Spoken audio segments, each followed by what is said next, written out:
मनोबुद्ध्यहङ्कारचित्तानि नाहम् न च श्रोत्रजिह्वे न च घ्राणनेत्रम्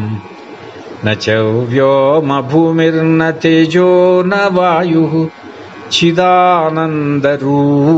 शिवोऽहं शिवोऽहम् चिदानन्दरूपः शिवोऽहं शिवोऽहम् न च प्राणसंज्ञो न वै पञ्चवायुः न वा सप्तधातुर्नः पञ्चकोशः न वाक्पाणिपादं न चोपस्थपायुः चिदानन्दरूपः शिवोऽहं शिवोऽहम् चिदानन्दरूपः शिवोऽहं शिवोऽहम् न मे द्वेषरागौ न मे लोभमोहो न मे वै मनो नैव मात्सर्यभावः न धर्मो न चार्थो न कामो न मोक्षः चिदानन्दरूपः शिवोऽहं शिवोऽहम्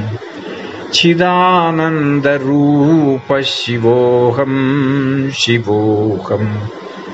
न पुण्यं न पापं न सौख्यं न दुःखं न मन्त्रो न तीर्थं न वेदा न यज्ञः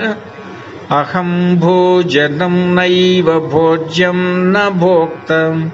चिदानन्दरूपः शिवोऽहं शिवोऽहम् चिदानन्दरूपः शिवोऽहं शिवोऽहम् न मे मृत्युशङ्का न मे जातिभेदः पिता नैव मे नैव माता न जन्मः न बन्धुर्न मित्रं गुरुर्नैव शिष्यः चिदानन्दरूपः शिवोऽहं शिवोऽहम्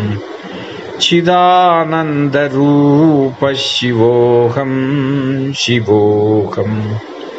अहं निर्विकल्पो निराकाररूपो